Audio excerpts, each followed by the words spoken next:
आपने जो महसूस किया डॉक्टर साहब कि बच्चों के स्वास्थ्य में आम तकलीफें क्या आ रही हैं यहाँ पे आपके ओपीडी में, और क्या बच्चों पे दिखाई देता है आपको यहाँ के बच्चों में लक्षण? हम अभी भी संक्रमण वाले रोग हैं उनसे बाहर नहीं आ पाए हैं। एक ये समस्या की चिंता रहती है। लगातार आपको क्या सुधार दिख रहा है बच्चों के स्वास्थ्य में? अभी कुछ की पहले जैसी स्थिति ही है छत्तीसगढ़ में स्वास्थ्य के मामले में? महत्वपूर्ण सुधार है, मैं इसको स्वीकार करता हूँ। तो डॉक्टर साहब, उसको प्राइमरी स्टेज में बच्चों की बुखार को या उसकी तकलीफ को समझने के लिए क्या स्टेप रखना चाहिए? फीवर भी आ गया तो भी चिंता है, और अगर एकदम ठंडा हो रहा हाथ पैर तो वो भी चिंता का विषय है। अगर कोई भी ऐसी असामान्य बात है, विशेष रूप से नवजात शिशु में, बिल्कुल देरी नहीं करना चाहिए। अच्छा, एक डॉक्टर साहब, नवजात शिशु है, उसकी जो गंभीर अवस्था आ जाती है कभी कभी सारी सावधानी के बाद भी, तो क्या सारी सुविधाएं हमारे यहाँ है?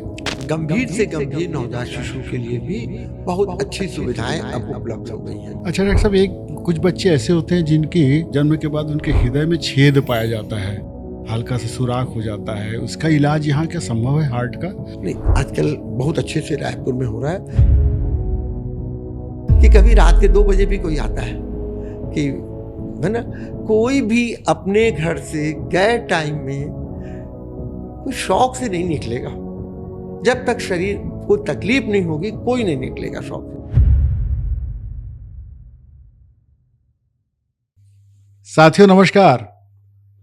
आज हमारे श्री महाकाल धाम के पॉडकास्ट स्टूडियो में इस प्रदेश के जाने माने शिशु रोग विशेषज्ञ डॉक्टर अशोक भट्टर जी आए हैं।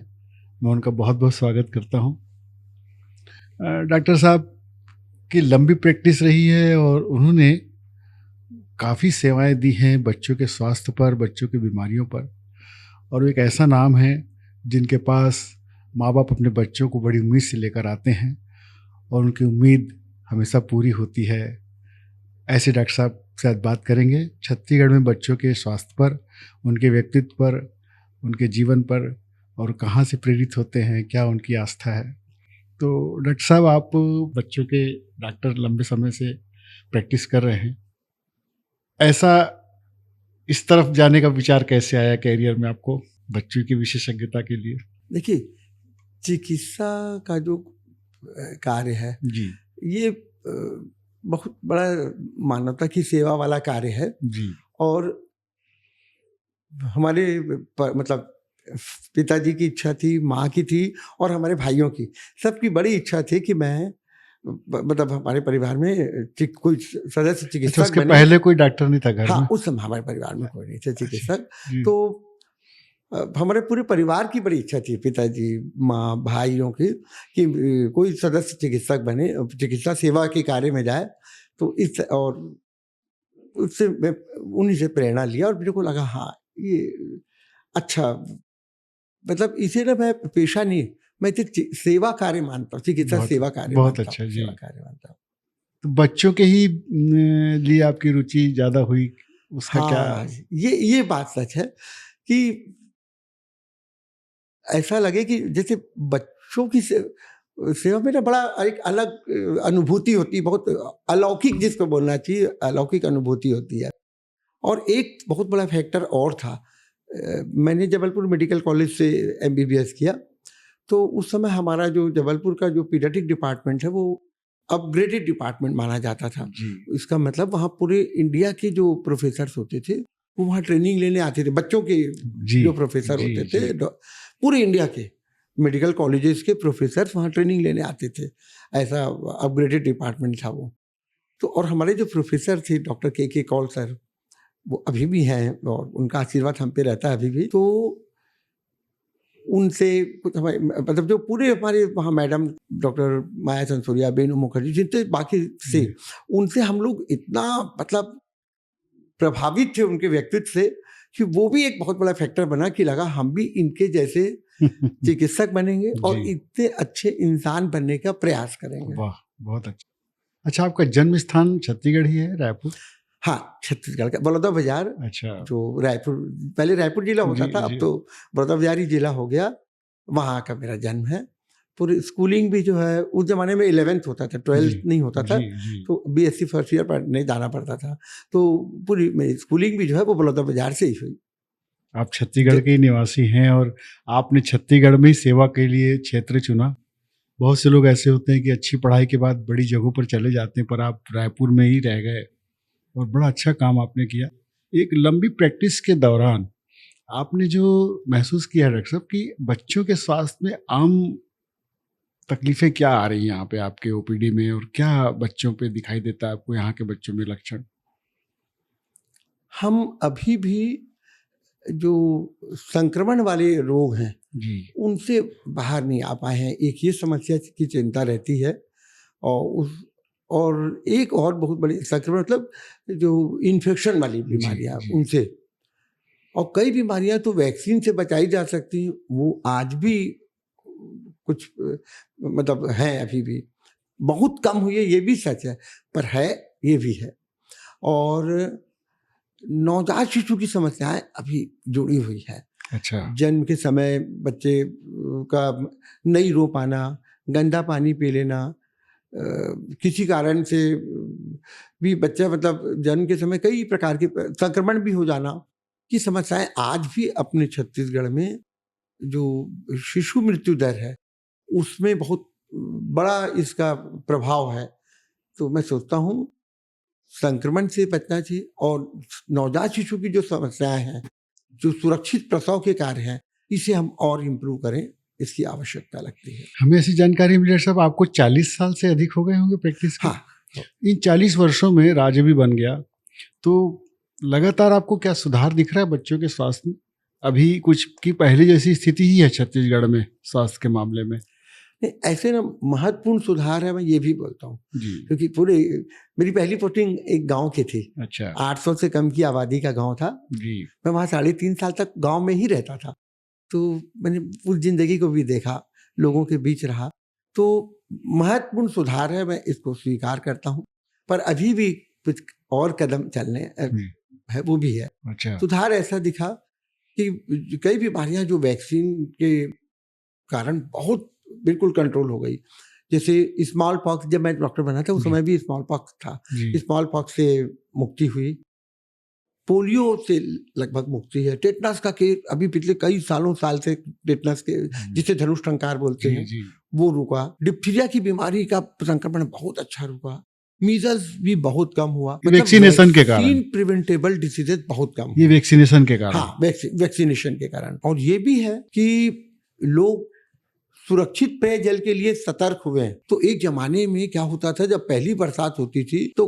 कॉलरा के मतलब डायरिया के केसेस ऐसे पूरा वार्ड भर जाता था। जी। वो भी महत्वपूर्ण कम हुआ, पर अभी भी उसमें सुधार की जरूरत है, ये भी फिर बोल रहा हूं मैं, पर महत्वपूर्ण सुधार हुआ, ये भी सच है। तो वैक्सीन प्रिवेंटेबल डिसीजेज में कमी हुई, और जल जनित रोग जो है, जो पहले बहुत ज्यादा होते थे, उनमें कमी हुई, पर अभी भी गुंजाइश है, ये फिर जोड़ रहा हूँ। आपका हॉस्पिटल डॉक्टर साहब लगभग पूरे प्रदेश को कवर करता है। बच्चों की गंभीर अगर बीमारी हुई तो सारे पेरेंट्स आपके यहाँ लेके आते हैं। तो एक जो गांव का पेरेंट्स है, उसका अगर नवजात शिशु है घर में, तो डॉक्टर साहब उसको प्राइमरी स्टेज में बच्चों की बुखार को या उसकी तकलीफ को समझने के लिए क्या स्टेप रखना चाहिए? किस स्टेप पे उसको आगे बढ़ के आपके पास आना चाहिए या उसके पहले वो कंट्रोल कर सकता है? क्योंकि शहर में तो लोग तुरंत आ जाते हैं आपसे मिलने, पर दूर दराज के लोगों के लिए क्या आप सलाह देना चाहेंगे? देखिए, इसमें अपन दोनों अलग अलग करते हैं। नवजात शिशु पे भी पहले बोलता हूँ। जी बिल्कुल। और उसके बाद में बड़े बच्चों पे बोलेंगे। नवजात शिशु पे हमारी सलाह ये रहती है कि बच्चा का जन्म के तुरंत बाद रोने में देरी हुई, या बच्चा पैदा हुआ दूध अच्छे से पी रहा था और बाद में एक दूध पीना कम कर देता है, या काँख रहा है, काँख रहा है। अच्छा। बच्चा एकदम गुलाबी कलर रहते हैं, बच्चे पिंक होते हैं, नवजात शिशु पिंक कलर के होते हैं, पर मान जाइए उसके कलर कमजोर हो गया, ऐसा लग रहा मटमैला सा कलर है, गहरा पीलिया हो गया, या बच्चा माँ बहुत सही बता पाती है उसमें कि माँ बोलती पहले दूध अच्छे से पीता था, हर 2 घंटे पी रहा था, अभी इस समय उठाती हूँ तो भी ले दे के आँख खुलता है, फिर सुस्त रहता है, तो अब सुस्त हो गया। या कोई बच्चा अगर जैसे आँख ऊपर कर रहा है, असामान्य सा चेहरा हो रहा है उसका, तो ये सब गंभीर कुछ न कुछ समस्या के पहले के लक्षण है। अच्छा। इसमें तुरंत चिकित्सक के पास जाना चाहिए। सांस की गति भी बहुत इंपॉर्टेंट है। अगर बच्चा सांस की गति एकदम ज्यादा ले रहा है, नवजात शिशु वैसे 40-50 तक तो ले लेते हैं, पर मान जाइए उससे ज्यादा सांस ले रहा है या सांस में खिंचाव है, बच्चा ठंडा पड़ गया या बच्चे को फीवर ज़्यादा आ गया, फीवर भी आ गया तो भी चिंता है, और अगर एकदम ठंडा हो रहा हाथ पैर तो वो भी चिंता का विषय है। अगर कोई भी ऐसी असामान्य बात है, विशेष रूप से नवजात शिशु में, बिल्कुल देरी नहीं करना चाहिए, तुरंत। अभी तो बहुत अच्छी सुविधाएं बढ़ गई है, अब तो अपनी जिला अस्पतालों में भी सुविधाएं बढ़ी है, प्राथमिक स्वास्थ्य केंद्रों में भी बहुत सारे डॉक्टर्स अब उपलब्ध होने लगे हैं। जी। जरूर से चिकित्सक की सलाह लेना चाहिए। ये हुआ नवजात शिशु पे। अब बड़े बच्चों पे यदि सोचे अपन, बड़े बच्चे को अगर एकाएक डायरिया हो गया, मतलब दस्त हो गई, आंख पीली दिख रही है, बच्चा सुस्त पड़ रहा है, या मतलब कोई भी ऐसी असामान्य सी बात दिखती है बड़े बच्चों में, तो एक बार जरूर चिकित्सक को दिखाएं। हाँ, पर यहाँ ये समझाऊंगा मैं, घर में बाकी लोगों को सर्दी खांसी बुखार है, उसको भी सर्दी खांसी बुखार सा लग रहा है, तो कई बार ये वायरल का ही संभावना है, क्योंकि घर में एक को हुआ, दूसरे को हुआ, तीसरे को हुआ, तो इसमें वायरल की संभावना है, तो आप उसमें इंतजार कर सकते हैं। पर अदरवाइज ना, बच्चों के मामले में ज़्यादा रिस्क लेने में देरी कई बार हो जाती है। नज़दीक के स्वास्थ्य सहायता केंद्र जो भी अपने शासन का उपलब्ध है, या कहीं भी जहाँ पे जो लोग जाते हैं, उन्हें जरूर दिखा के एक बार निश्चिंत हो लें। और मेरी ये सलाह बिल्कुल रहती है, स्वच्छ पेयजल का ध्यान रखें। नवजात शिशु के केस में मैं ना दूसरी स्वच्छता और बोलता हूँ कि जब नवजात शिशु जन्म लेता है तो जितने भी शुरू के कुछ महीनों तक उसके जितने भी कपड़े हैं पहनने के, ओढ़ने के, बिछाने के, उसे धो के आयरन कर लेना चाहिए। जी। तो जो कीटाणुओं का संक्रमण है, अगर आयरन किए हुए, प्रेस किए हुए कपड़े होंगे तो उससे कीटाणु मर जाते हैं, तो ऐसे अपन संक्रमण से बचते हैं। जल भी सुरक्षित पेयजल होना चाहिए, और सभी टीके जितने उपलब्ध हैं उसे जरूर लगवाएं। शासन के द्वारा जो उपलब्ध है वो टीके भी लगवाएं, और कुछ टीके जैसे टाइफाइड का है वो अभी वहाँ पे अभी नहीं लग रहा है रूटीन में, पर और चिकन पॉक्स है, ये टीके नहीं लग रहे हैं, पर ये बीमारियां होती तो हैं।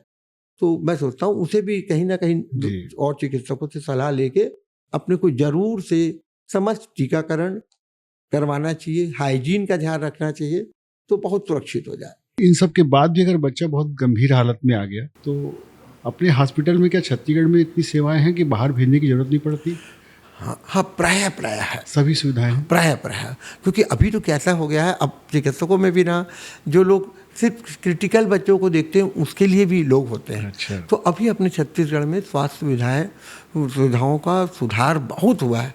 आपके हॉस्पिटल में डॉक्टर साहब क्या क्या सुविधाएं हैं? नवजात शिशु, हाँ। हमारे यहाँ नवजात शिशु के चिकित्सक पूरी तरह अलग है। अच्छा। मतलब वो टीम ही अलग है, उसकी बिल्डिंग ही अलग है जिसमें नवजात शिशु रहते हैं, तो नवजात शिशु के लिए एकदम अलग है। और जैसे बड़े बच्चे हैं, 1 महीने से बड़े बच्चे हैं, अगर वो गंभीर हैं तो उनके जो चिकित्सक होते हैं, जिन्हें बोलते हैं पीडियाट्रिक इंटेंसिविस्ट, अच्छा, वो टीम एकदम अलग है, जो लोग क्रिटिकल बच्चे ही मैनेज करते हैं। जैसे बड़ों के भी क्रिटिकल वाले डॉक्टर अलग होते हैं ना, वैसे बच्चों के भी क्रिटिकल केयर के चिकित्सक अलग होते हैं, वो उसको मेंटेन करते हैं, वो इसको देखते हैं, और फिर जब वो बच्चा स्टेबल होता है तो फिर वो वार्ड में शिफ्ट हो जाता है। अच्छा, एक डॉक्टर साहब, नवजात शिशु है, उसकी जो गंभीर अवस्था आ जाती है कभी कभी, सारे सावधानी के बाद भी, तो क्या सलाह देना चाहेंगे उसके बचाव के लिए? क्या सारी सुविधाएं हमारे यहाँ हैं? हाँ, बहुत अच्छे से है।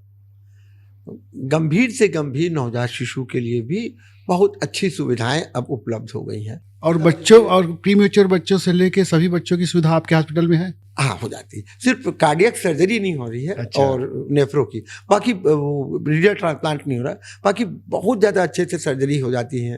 3 पीडियाट्रिक सर्जन है और बहुत बड़ी टीम है। 23-24 पीडियाट्रिक डॉक्टर, पीडियाट्रिशियन, मतलब 23-24 बच्चों के डॉक्टर्स की टीम है। अच्छा। जो पूरे समय उपलब्ध होती है। इस तरीके से 24 घंटे चिकित्सकों, बच्चों के डॉक्टर्स की ही उपलब्धता सुनिश्चित रहती है।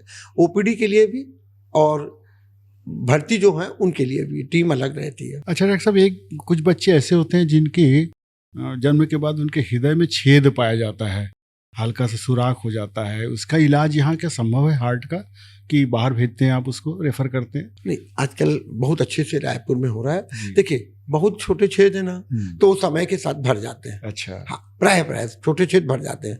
मॉडरेट टू सीवियर जो होते हैं, इनमें कभी कभी कठिनाई आती है, तो उसके लिए रायपुर में निःशुल्क चिकित्सा, पूरी तरह निःशुल्क चिकित्सा अपने सत्य साई बाबा वाले जो अस्पताल है वहाँ उपलब्ध नया है। रायपुर में। हाँ, बहुत अच्छे से हो जाता है, निःशुल्क हो जाता है। और कई बार ये होता है कि और कोई कारण से यदि वहाँ नहीं हो पा रहा है कि वहाँ लाइन, देखिए उनके यहाँ पूरे इंडिया से लोग आते हैं, इंडिया के आजकल इंटरनेशनल लेवल से भी आते हैं जी। तो एम्स में भी बहुत अच्छे से बच्चों की हार्ट की सर्जरी की सुविधा उपलब्ध हो गई है। तो इस तरीके से अपने छत्तीसगढ़ में प्रायः बहुत अच्छे से काम हो रहा है। एक बच्चा जन्म लेने के बाद उसको कब पौष्टिक आहार देना शुरू करना चाहिए बाहर से, और मदर फीडिंग कब तक चलनी चाहिए डॉक्टर साहब? मदर फीडिंग कब तक चलनी चाहिए, इसका जवाब ये है कि अधिकतम समय, जब तक बच्चा चाहे। अच्छा। जब तक बच्चा चाहे उसे माँ का दूध मिलना चाहिए। और रही बात पौष्टिक आहार कब से चालू करना चाहिए, 6 महीने के तुरंत बाद में आहार चालू कर देना चाहिए और उसे घर का ही बने हुए आहार के लिए प्रयास करें। घर में ही विभिन्न प्रकार की चीज़ें, सूजी की खीर बनाई जाती, चावल सूजी की खीर है, दाल चावल को मसल के दे दिए, विभिन्न प्रकार के फल है उनको मैश करके दे दिए, सब्जियां होती उनको मैश करके दिए। घर का बना हुआ आहार के लिए ही उन्हें प्रेरित करना, मतलब प्रयास करना चाहिए। और उससे क्या होता है, अलग अलग प्रकार के स्वाद हो जाते हैं, तो बच्चे को अलग अलग स्वाद मिलता है तो ज़्यादा अच्छे से वो स्वीकार करता है और उसकी ग्रोथ अच्छी होती है और बाद में भी फिर वो उसी आहार को कंटिन्यू हो जाता है। नहीं तो क्या होता है, शुरू में मान लीजिए डब्बे की आदत कराएं तो बाद में उसे घर के आहार के लिए जब करते हैं तो थोड़ा मुश्किल होती है। तो घर का बना हुआ आहार, हाइजीन का ध्यान रखें और तुरंत का बना हुआ आहार देना है। आप डॉक्टर साहब लगभग पूरा प्रदेश कवर करते हैं, दौरे में भी जाते हैं आप। कौन से क्षेत्र में आपको बच्चों की समस्या ज़्यादा दिखाई देती, कहाँ मतलब बच्चे ज़्यादा रिस्क में हैं? ये अभी जैसे हमने ना बीच में कलेक्टर साहब गरियाबंद के थे, उन्होंने कैंप लगवाया था तो हम बहुत अंदर, मतलब मैनपुर उधर सब पूरे एरिया में कैंप किए थे। तो हमें लगा जो एकदम अंदर वाले अंचल हैं, आदिवासी जिलों के अंदर वाले अंचल है, वहाँ पर अभी भी और ज़्यादा जागरूकता की ज़रूरत है। अपने स्वास्थ्य की सुविधा वाले लोगों की उपलब्धता बहुत अच्छी हो रही है वहाँ, पर लोगों में अभी जागरूकता कब और बढ़ेगी तो बहुत अच्छा हो जाएगा। अभी साधनों की सुविधा, साधन उपलब्ध हो रहे हैं, लोगों की जागरूकता बढ़ जाएगी, लोग उनके समझने लगेंगे। जैसे बोलते हैं ना, महिला साक्षरता के साथ चीज़ें बहुत सुलझती है, तो मेरे को लगता है बहुत अच्छा सुधार अच्छे से और आ जाएगा अंदर के अंचलों। अच्छा, एक कम वजन के बच्चों की समस्या बहुत आ रही है यहाँ पे, बच्चे जो हो रहे हैं बहुत कम वजन के और कमजोर हो रहे हैं, क्या कारण लगता है आपको? हाँ, ये बात सही है सर। इसके तो कुछ ऐसा लगता है, एक तो माँ का न्यूट्रिशन बहुत ज़्यादा जरूरी है, क्योंकि माँ का स्वस्थ रहना, तो माँ का न्यूट्रिशन बहुत ज़रूरी है। और हम ये निश्चित मानते हैं और चाहते भी हैं कि माँ थोड़ा सा रेस्ट भी क्या करे, चाहे दोपहर को 1 घंटे करे या 1-2 घंटे करे। अपने यहाँ किसी कारण से माँ एक तो खाने पीने का अपना सबसे बाद में ध्यान देती है, चाहे वो गर्भवती भी है तो भी वो एक मानसिकता सी हो गई है, पूरे घर के बाद में वो एक छोटी सी प्लेट में कटोरी में लेके खाना चाहती है उसे, जबकि ज़्यादा अच्छे से भोजन लेना चाहिए। तो माँ का न्यूट्रिशन अच्छा हो, माँ को रेस्ट जरूर होना चाहिए। दोपहर को भी, रात को तो खैर ठीक करेगी, पर दोपहर को भी उसे जरूर 1-2 घंटे का ब्रेक मिलना चाहिए। तो अगर माँ स्वस्थ रहेगी, माँ का न्यूट्रिशन अच्छा रहेगा, तो बच्चा ज़्यादा स्वस्थ होगा। और हाँ, और वो भी रहे, माँ की एक्टिविटी भी रहे, मतलब जो जैसे तो खैर ग्रामीण अंचल में ये प्रॉब्लम नहीं है, सभी माएँ अपनी कार्य में खेती बाड़ी करती हैं, आंगन में काम है, अपने फिजिकल एक्टिविटी रहती है। हाँ, पर न्यूट्रिशन और रेस्ट दोनों जरूरी है। अच्छा, तब बच्चा स्वस्थ होगा, तब बच्चा ज़्यादा स्वस्थ होगा। इतनी लंबी प्रैक्टिस के दौरान कोई ऐसा चुनौतीपूर्ण कोई काम आपके सामने आया डॉक्टर साहब, याद है, कुछ बताना चाहेंगे जो आपको लगा हो कि नहीं ये वाकई चलेंगे? ऐसे तो ना कई आए, पर एक छोटा सा उदाहरण देके बता, वैसे बहुत सारे आए हुए क्योंकि इतने लंबे से, पर अभी का एक उदाहरण बताता हूँ कि क्या हुआ। एक बच्चा आया जी, मतलब ओपीडी में ही आया कि वो एक वैसी वाला फुग्गा होता है जो इसमें वो एक लंबी सी पाइप है, वो लकड़ी का रहता है, जिसको बजाते हैं, हवा देते हैं तो फुग्गा फूल जाता है। और जब वो फुग्गा जो होता है वो जब वापस सिकुड़ता है तो सीटी बजती है, तो वो लकड़ी का जो पतला सा रहता है उसके अंदर एक पतला सा सीटी जैसा रहता है। अच्छा, तो वो क्या हुआ, वो बच्चा उसको बजा रहा था और जब वो फुग्गा वापस दबता है, सिकुड़ा, हाँ। तो सिकुड़ा, तो वो सीटी जो बज रही थी वो उसकी सीटी सांस नली में चले गई। ओह! हाँ, तो बच्चा जैसे ही मेरे पास आया, मैं देखा, मतलब वो घर वाले बताया कि वो सीटी बज गई और उसको अटक गया जाके, और बच्चा मेरे ही सामने एकदम नीला होने लग गया ओह! क्योंकि सांस रुक रही थी। उतने में हमारे पास में ENT के एक डॉक्टर साहब बैठते हैं, हमारे बिल्कुल कालीबाड़ी चौक के बिल्कुल पास में, डॉक्टर सतीश राठी सर। मैं उस समय ओपीडी के टाइम था, बहुत भाग्य से, देखिए किसी का भाग्य प्रबल होता है तो चीज़ें कैसे सुलझती हैं। मैं उनको तुरंत फोन लगाया कि एक लंबी फॉर्सेप लेके आना, बच्चे को ऐसा फंस गया है। वो ओपीडी में थे, वो तुरंत आए लंबी फॉर्सेप लेके। बस हम उसको, बच्चे को ना ऐसे इंट्यूबेट करते, सांस देने, ऑक्सीजन देने के लिए, तो हम वो करके रखे हुए थे क्योंकि हमारे पास तो सब सुविधाएं रहती है। और उतने में वो आए, बच्चा नीला पड़ना शुरू हो गया था, ऐसे हो गया था। तो बच्चा चूंकि बेहोश जैसा भी हो रहा था, तो वो प्रतिरोध भी नहीं कर सका, बस उसको ऐसा किए, वो लंबी फॉर्सेप डाले और उसको निकाल दिए। वो बस वो निकला है, वो बच्चा फिर ऐसे करते हुए नॉर्मल राहत हो उसको गया। मिली। तो ऐसा लगा कि चिकित्सा में समय का कितना महत्व हुआ, कि वो आया, वहाँ वो बिल्कुल। था, जी, जी। वो ऑक्सीजन की सुविधा थी, फट से ऑक्सीजन लगाया, जल्दी उनको बुलाया, वो तुरंत आ गए। मैं उनको बोला तुरंत आ रहा था, तो आए, पर वो लंबी फॉर्सेप थी, उसको निकलिए, उसको खींच दिए, उसको बच्चा एकदम नॉर्मल हो गया। और बच्चा छोटा नहीं था, 7-8 साल का बच्चा था, वो बेचारा बजा रहा होगा जैसे जी, बजा जी। खिलौने में रहते हैं, ऐसा। ये ऐसे आते हैं केस, तुरंत देखना पड़ता है इसको। तो देखना भी चाहिए। जी। हमको ऐसा लगता है कि देखिए, मैं इस मामले में ये भी बोलता हूँ कि कभी रात के 2 बजे भी कोई आता है, कि है ना, कोई भी अपने घर से गैर टाइम में कोई शौक से नहीं निकलेगा। जब तक शरीर को तकलीफ नहीं होगी, कोई नहीं निकलेगा शौक। और कभी कभी किसी के मुंह से निकलता रो रहा था, अरे भाई, रोना वो पूरे परिवार प्रभावित होता है और दुखी हो जाता है यदि जी, कोई भी जी। बच्चा रो रहा है। तो मुझको लगता है आकस्मिक चिकित्सा पे भी हम लोगों को, जैसे देखिए हमारे तो मतलब बहुत ही मतलब बड़ी टीम है, तो रोटेशन से सब रहते हैं, पर इस सब के लिए भी हमें हमेशा मन से तैयार रहना चाहिए और इसे समर्पित भाव से करना चाहिए। ईश्वरीय कार्य है, मैं ऐसा मानता हूँ कि ये ईश्वरीय कार्य है, तो ईश्वर ने इस काम के लिए चुना, शायद इसीलिए बुद्धि हुई, परिवार वालों ने प्रेरणा दिया, और इसीलिए जो सब लोग बने हैं कुछ ना कुछ प्रेरणा से ही बने हैं। और भी ऐसे चैरिटी के कार्यक्रम आप करते हैं डॉक्टर साहब? कहीं शिविर लगाते हैं? हाँ, हम ना इंटीरियर में बराबर नियम, कहीं पे भी जहाँ पे भी होता है, पूरी कोशिश करते हैं कि हम अपनी सेवा का कार्य वहाँ दें। बिल्कुल बिल्कुल, क्योंकि इससे क्या होता है, वहाँ जाने के बाद हमको समझ में आता है कि कई लोग आज भी रायपुर आना, किसी सुविधा में, अच्छी सुविधा में जाना, पहुँचना, लाइन में लगना, बैठना, अभी भी उनको बहुत कठिन, दूभर लगता है। तो ऐसा लगता है जिनको हमारी आवश्यकता है उन तक हम जाएं। बहुत बढ़िया। तो दोनों चीज़ें होती हैं। हम उनके बच्चे को भी देखते हैं। कई बच्चे ना, हम कई कैंप लगाते हैं, देखते हैं किसी के हार्ट में छेद है, किसी को कुछ है, और वो बार बार सर्दी खांसी हो रही, इस कारण से वो अपने क्षेत्र में रुके हुए, उन लोगों को लगता है निमोनिया हो रहा है, जबकि उसका कारण जो था वो हार्ट का छेद था। ऐसे कई समस्याओं वाले बच्चे मिलते हैं। और या किसी को डबल सिकलिंग है, जिसको सिकल सेल डिसीज बोलते हैं, अपन देखते तो पढ़ते समझ में आता है, यार इसको तो सिकलिंग है, चलो इसको बुलाते हैं, ये सुविधाएं देते हैं, कुछ दवाइयाँ देना रहता है, और तो वो उसके लिए। सिकल सेल की डॉक्टर साहब छत्तीसगढ़ में ज़्यादा समस्या है, इसके निदान के लिए आप क्या सोचते हैं, आजकल क्या तो संभावना है? बहुत सुविधाएं हो गई हैं। जी। मैं आपको पहले बता दूं कि सिकलिंग 2 टाइप के होते हैं। जी। एक होता है जिसे सिकल सेल कैरियर बोलते हैं, जी। या वाहक बोलते हैं, और इंग्लिश में से सिकल सेल ट्रेट बोलते हैं। जी।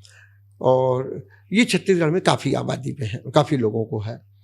और एक होता है सिकल सेल डिसीज, जिसमें उस व्यक्ति या बच्चे में या इंसान में, उसमें माँ से भी सिकलिंग का अंश आ गया, पिता से भी आ गया, तो उसे डबल सिकलिंग या सिकल सेल डिसीज या सिकल सेल रोगी उसको बोलते हैं।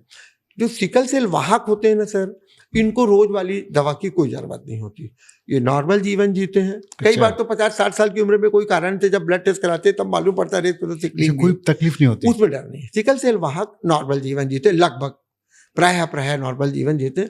हाँ, कभी ये हो सकता है कि अगर वो बीमार होते हैं तो थोड़ा दूसरे से ज़्यादा प्रभावित हो जाए, क्योंकि उसमें सिकल का एक प्रभाव है तो इनके लिए हम हमेशा समझाते हैं कि उन्हें मतलब सभी उपलब्ध टीके लगाना है, जो अतिरिक्त टीके जो और जानकारी लेके उसे भी लगवा लें, शासन के टीकों के अलावा उनका न्यूट्रिशन का ध्यान देना है, बीमार होते हैं तो थोड़ा जल्दी चिकित्सा करा लें। अब दूसरा विषय हो, इनको प्राय ब्लड की जरूरत नहीं ही होती जी जी, और रोज की दवा की जरूरत भी नहीं होती। और एक होते हैं सिकल सेल डिसीज, जो डबल सिकलिंग होता है। इनको कभी हाथ पैर में दर्द, कभी कुछ, कभी बुखार, इनको कुछ ना कुछ, कभी आंखों का पीला रंग बना रहना, ये समस्याएं होती है, जिनको दोनों पक्ष से सिकलिंग का प्रभाव आ गया, माँ से भी पिता से भी। इन लोगों को रोज वाली दवा की आवश्यकता होती ही है। इनको फुलवाइड की दवा भी रोज देना है, और एक बहुत अच्छा कैप्सूल आता है हाइड्रोक्सी यूरिया, उसके जब से वो कैप्सूल निकला है, इनका जीवन पहले से बहुत बेहतर हुआ है, बहुत बेहतर हुआ है। तो उसकी उपलब्धता भी हर शासकीय स्वास्थ्य केंद्र में है। जी जी, नहीं है, कोई कारण से उपलब्ध नहीं है तो अपन प्राइवेट में ले लें, पर उसे भी उन्हें नियमित रूप से रोज लेना है। अब ये हुआ, इससे ये बीमारी बहुत हद तक कंट्रोल में रहती है, पर पूरी तरह मुक्ति नहीं होती। पर पूरी तरह मुक्ति के लिए भी आजकल प्रयास हो रहा है। अभी अपने यहाँ हाल में ही जैसे बालको मेडिकल सेंटर है जी, जो नया रायपुर में है, जी जी, वहाँ और भी कुछ चिकित्सा केंद्र हैं जिन लोग बोन मैरो ट्रांसप्लांट करते हैं।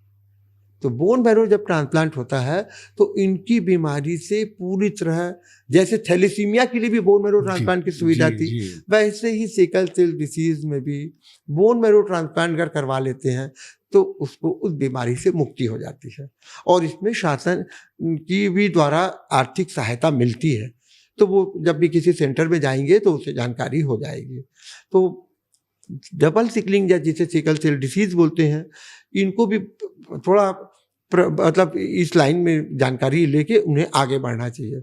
अब इसमें एक सलाह और दूंगा मैं, जी, जब भी दो लोगों की अपने यहाँ प्राय अपने समाज में ही शादी होती है, तो जब भी किसी या वैसे भी अलग कुछ हो तो भी यदि अपन लोगों के यहाँ सिकलिंग का प्रभाव है तो एक प्रयास कर लें कि मालूम कर लें कि लड़के और लड़की दोनों को सिकलिंग का प्रभाव है क्या।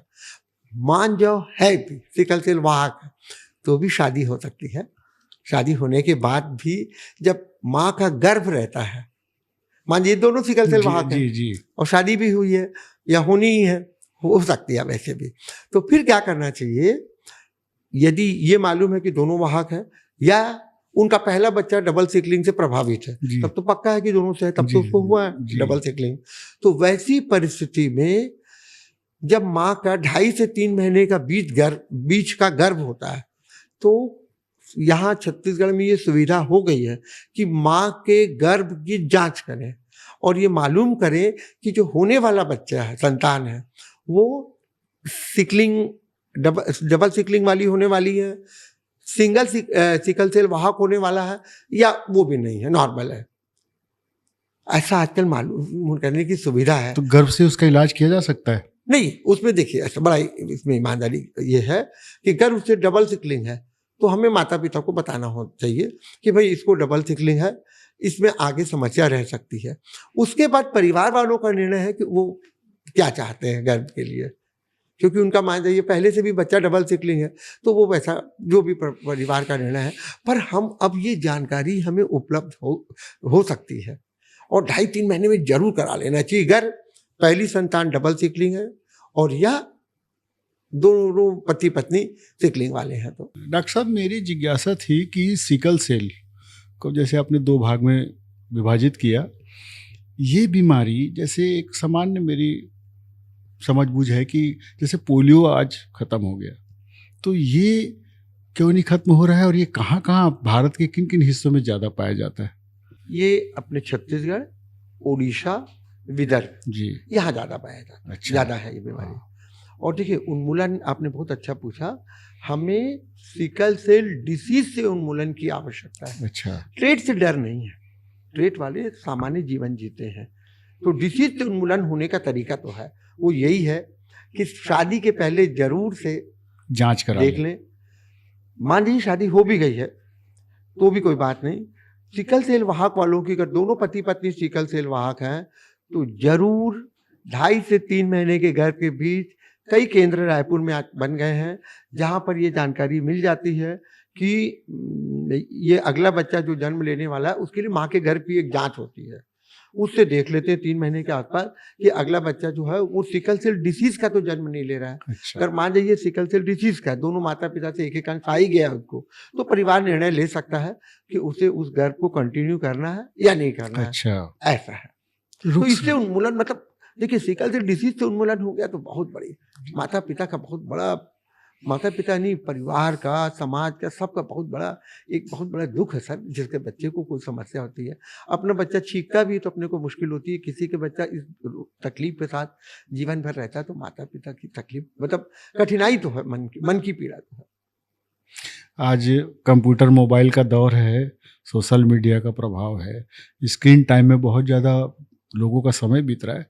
इसका प्रभाव क्या बच्चों के मानसिक स्वास्थ्य पर पड़ रहा है? क्या कहना चाहेंगे? सर मैं बिल्कुल, आपने बहुत सही पूछा, बहुत ज़्यादा दुष्प्रभाव है। अच्छा। मैं इसमें ये कहता हूँ कि इन सब चीज़ों का उपयोग सिर्फ जो छोटे एक आध कोई जो कम्युनिकेशन के लिए करते हैं ना, जी। जो आवश्यक संवाद के लिए, बस उसके लिए होना चाहिए। सामान्य परिस्थितियों में तो बचना चाहिए। इनसे मिलने वाली कई बार सोशल मीडिया की जानकारी इतनी भ्रमित करती है, जी, जी। भयभीत भी करती है, भ्रमित भी करती है, भयभीत भी करती है, और कई बार अवांछनीय भी रहती हैं। ऐसी चीज़ें भी सोशल मीडिया में आती है जो बच्चे के दिमाग के लिए उस उम्र के हिसाब से गलत है, सही नहीं है। तो मैं सोचता हूँ इनका उपयोग एकदम कम होना चाहिए। अब बात ये कि इस पे प्रभाव इसका ये कैसे होगा, तो इसका सबसे बड़ा मैं समझाना चाहूँगा, मैं पेरेंटिंग पे थोड़ा सा एक लाइन बता रहा हूँ जरूर जरूर।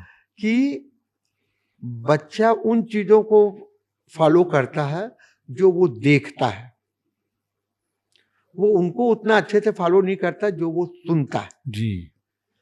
तो बच्चा अगर ये देख रहा है कि घर के बड़े सदस्य पूरी तरह उसमें हैं, तो फिर आप किसी भी तरीके से उसे समझाएंगे, उस चीज़ को वो नहीं फॉलो कर पाएगा, उसका वो अनुसरण नहीं कर पाएगा।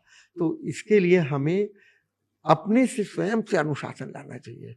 मैं तो बोलता हूँ, इस बारे में मैंने कई स्कूलों में भी बोला हुआ है कि घर के अंदर आए, मोबाइल एक तरफ रखिए, ये टीवी भी सब बंद करिए, आपस में संवाद करिए, आपस में बढ़िया बात करिए, क्वालिटी टाइम दीजिए अपने संतान को, अपने परिवार को, अपने माता पिता को, पति पत्नी को भी आपस में क्वालिटी टाइम दे। नहीं तो सबके सब मोबाइल में रखे हुए हैं, सबके सब टीवी की ओर देख रहे हैं, सबके सब वो क्या वो टैब बोलते हैं, तो फिर कैसे होगा?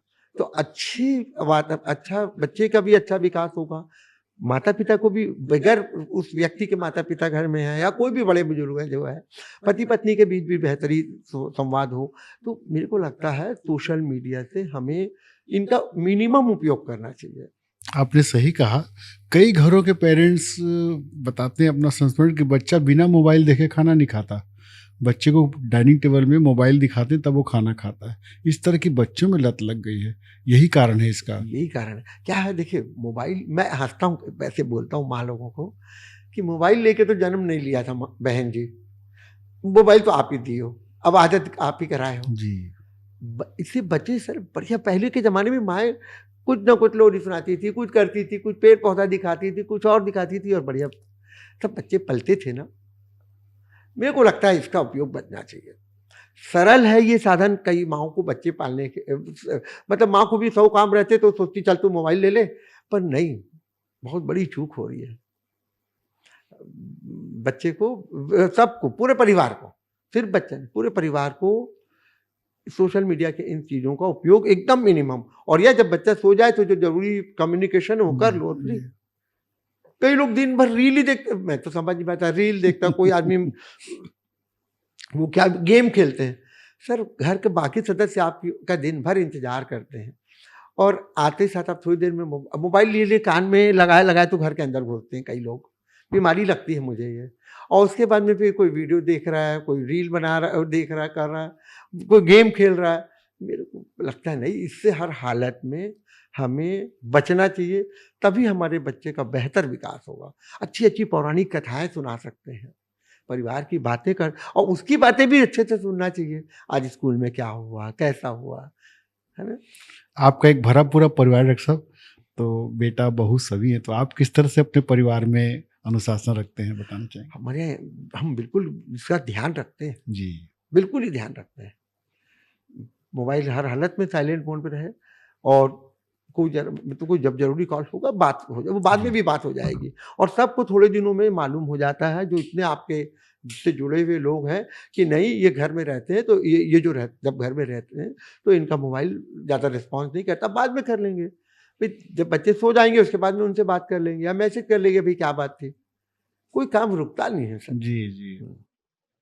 तो बहू आपकी क्या करती हैं? वो भी डॉक्टर हैं? हाँ, वो स्किन स्पेशलिस्ट है, जिसे चर्म अच्छा। रोग विशेषज्ञ बोलते और हैं। बेटे आपके? बेटा बेटा नवजात शिशु विशेषज्ञ है, बच्चों अच्छा। की डॉक्टर है। जी। फिर नवजात शिशु में उसने अलग से सुपर स्पेशलिटी किया, फिर जी। वो अभी नवजात शिशु के ही चिकित्सक है। अच्छा। अच्छा डॉक्टर साहब, बहुत व्यस्त रहते हैं आप, और पूरा एक बड़ा हॉस्पिटल है आपका, तो आप कैसे अपने अपने सुकून के लिए, अपने राहत के लिए, अपने मनोरंजन के लिए क्या समय निकालते हैं? क्या शौक है आपको? सर मेरे को मैंने एक जैसे पहले बोला था, ईश्वरीय कार्य है। यदि आप अपने कार्य को, ये सबके लिए मेरा मैसेज है, सबके लिए है, सभी मतलब दर्शकों के लिए, कि अगर अपने काम को आप मन से करते हैं तो मेरे को लगता है राहत ही राहत है। वाह! राहत ही राहत, बड़ा तो अच्छा लगता है। अपने कार्य को मन से तो करें तो ज़िंदगी बहुत अच्छी लगती है और अच्छा भी लगता है। और परिवार को ज़रूर क्वालिटी वाइज़ समय देते हैं हम। और हमारे जो बचपन के बाल सखा हैं, उन लोगों से हमारा लगातार मतलब हमारा मेल मुलाकात हो जाती है। संपर्क बना रहता है। बड़ौदा बाज़ार के जो हमारे मित्र हैं, उनसे भी हो जाती है, और यहाँ पे भी जो है, हमारा संपर्क रहता है। बहुत अच्छी जानकारियाँ आपने दी डॉक्टर साहब, आपसे बातचीत करके आज बहुत अच्छा लगा। जाते-जाते मैं आपसे एक निवेदन करूँगा कि माँ-बाप को आप क्या सलाह देना चाहेंगे आज के आधुनिक नवदंपतियों को, जिनका बच्चा छोटा है, उनको बेसिक कुछ बातें आप बताएँ? देखिए, उनके भविष्य के लिए ये देखिए ना, तो मेरा सोचना ये है कि बच्चे अपनी संतान को क्वालिटी वाइज़ बहुत अच्छा समय दें। फिर मैं यहाँ एक लाइन क्वालिटी वाइज़ अच्छा समय दें, और मैं यहाँ एक लाइन फिर से जोड़ रहा हूँ कि बच्चा जो आप बोलते हैं, उससे उतना फ़ॉलो नहीं करता, ना उतना सब सीखता। बच्चे बहुत गज़ब के ऑब्ज़र्वर होते हैं, बहुत अच्छी चीज़ों को वो लोग बहुत अच्छे से एक-एक चीज़ों का वो आकलन कर लेते हैं, समझते हैं। तो आप अपने आचरण को, अपनी सभी चीज़ों को ऐसा रखिए कि वो बच्चा उसको फ़ॉलो करेगा, इसका सब लोग ध्यान रखें। बहुत, बहुत आवश्यक है ये। हुँ। सर मुझे को तो लगता है, अगर अपन अपने परिवार में बगैर सोशल मीडिया को इन्वॉल्व किए परिवार के साथ रोज़ समय देते हैं, तो स्वर्ग कहाँ पे है मैं नहीं जानता। मेरे को स्वर्ग तो उस समय वहीं पे लगता है जब आप अपने परिवार के साथ क्वालिटी वाइज़ अच्छा समय देते हैं। बहुत अच्छी बात कही। अच्छा, एक अभी जो नया टेक्नोलॉजी में एक तरह की क्रांति आ रही है, एआई की डॉक्टर साहब, एआई आ रहा है, उसमें आप लोग के पेशे में क्या चुनौती पेश आएगी, कुछ कहना चाहेंगे? इसमें कई चीज़ें हो सकता है अच्छी भी हों, और कई चीज़ें मैंने बोला ना, सोशल इन चीज़ों से कई बार ये लोग क्या करते हैं, इतनी ज़्यादा, जैसे किसी को सर्दी खांसी है तो वो उसकी कई बीमारी बताएँगे, और बताते-बताते उनको निमोनिया से लेके कहाँ-कहाँ तक पहुँचा गंभीर देंगे। अवस्था में ले तो जाएँगे। मेरे को लगता है कि भई मैं, हो सकता है मैं कंज़र्वेटिव हूँ, जी, पर मेरे को लगता है जो अभी सिस्टम है वो सही ज़्यादा है। मैं ऐसे कई एक आदमी का आदमी से जीवंत संपर्क ज़्यादा ज़रूरी है। हाँ, जीवन स्तर पर, और एक निगाह से समझ में आ जाता है कि नहीं इसमें ऐसा नहीं है।